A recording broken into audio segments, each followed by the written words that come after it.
Tanuku MLA Arimilli Radhakrishna Eragavaram మండలం రేలంగి గ్రామంలో 2 ఏళ్ల నమ్మకం అభివృద్ధి సంక్షేమం పేరుతో ఇంటింటికి తెలుగుదేశం కార్యక్రమం నిర్వహించారు. ఈ సందర్భంగా ప్రజలకు కూటమి ప్రభుత్వం అమలు చేస్తున్న సంక్షేమ పథకాలు, అభివృద్ధి కార్యక్రమాలను వివరించారు. రేలంగి శివారు చుక్కవారి తోటలో ఎన్టీఆర్ విగ్రహాన్ని ఆవిష్కరించి 1.09 కోట్ల విలువైన అభివృద్ధి పనులను ప్రారంభించారు. రాష్ట్ర అభివృద్ధి కొనసాగాలంటే కూటమి ప్రభుత్వం మరో 15 ఏళ్లు అధికారంలో ఉండాలని ఎమ్మెల్యే పేర్కొన్నారు.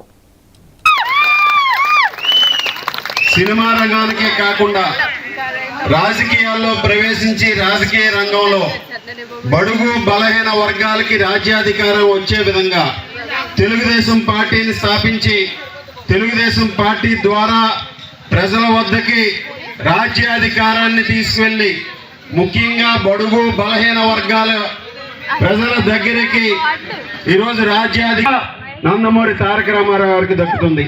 తెలుగుదేశం పార్టీ అదేవిధంగా ఈరోజు చంద్రబాబు నాయుడు గారు తెలుగుదేశం పార్టీ ద్వారా 45 సంవత్సరాలు ఈరోజు అధికారంలో ఉన్నా లేకపోయినా ప్రజల పక్షాన్ని నిలిపే విధంగా ఈరోజు తెలుగుదేశం పార్టీని సంస్థాగతం నిర్మాణం చేసినటువంటి యోధుడు చంద్రబాబు నాయుడు గారు. అలాగే ఈరోజు మన తెలుగుదేశం పార్టీలో 1 కోటి మంది సభ్యులు పైగా కుటుంబ సభ్యులు ఉన్నారు. ఈరోజు తెలుగుదేశం పార్టీ 44 సంవత్సరాలు కంప్లీట్ చేసుకున్నాం. 45వ సంవత్సరంలో అడుగుపెట్టాం.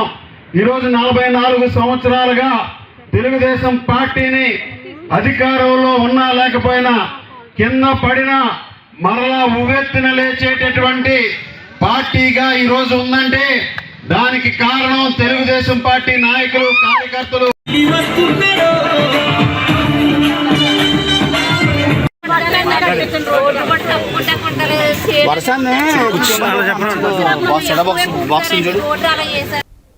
ప్రకాశం జిల్లా